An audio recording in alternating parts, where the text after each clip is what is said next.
In addition to the core elements of a due diligence that are the financial and the legal due diligence, we also have to assess other aspects. In itself, the financial and the legal will give you plenty of information, but it's not enough. So in order to make an informed decision, an acquirer will have to carry out also what is called a commercial due diligence. Companies are acquired not specifically for their past performance, which of course is important, but it's also they are acquired specifically with regards to their ability to perform in a certain way in the future. And in order to determine this, of course, we will have to look at the financials and making some projections, some predictions. We have to look at the legal documents, but also we will have to look at the environments in which these companies are operating. So specifically, the commercial due diligence is aimed at assessing the competitors, how the competitors are doing, what kind of products they are putting on the market, whether, for example, there are some trends that we will have to be made aware of, whether the target has actually used the information about the competitors and the market in which they're operating to their own advantage. So as you can see, these are all information that are relating to the environment in which the target is operating. And that's fundamentally important. One of the key of the commercial due diligence, and actually it's an element that unfortunately lots of companies don't take into consideration, is that the information relating to the commercial due diligence have to be assessed not only internally, so basically by asking specific questions and gathering specific information via the target, but most of all will be acquired by external resources. And one of the reasons why usually the commercial due diligence has got some problems is because the acquirer tends to rely only on the information that the target is providing.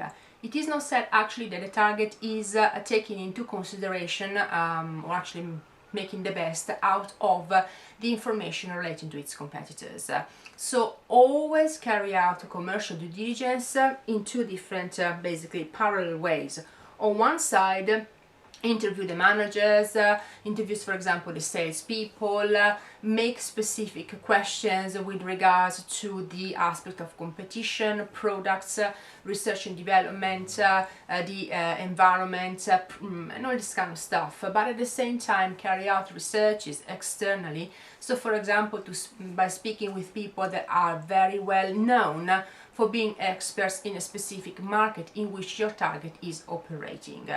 Not carrying out the commercial due diligence correctly can be, to be honest, detrimental, because if you just look at the financials and then the legal documents and you think, oh, this is going to be a great deal, but then, for example, it turns out that there is a competitor that just came out with a fantastic new product and is actually eating up the market share of your target, and you are not aware of that, well, the information provided by your financial due diligence, the legal due diligence, will not be enough basically to save the deal.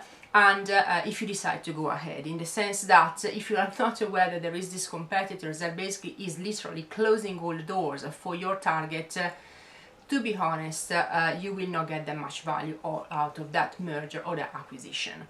So always carry out a commercial due diligence, and always, again, take into consideration the fact that it is not a checklist, but you will have to have in your team people that are specialized and are experienced in carrying out this kind of due diligence. Usually the commercial due diligence ends up in a SWOT analysis, then we actually be in a position to say what are the strengths, the weaknesses, the opportunities and the threats with regards to the specific target. Thank you so much for watching.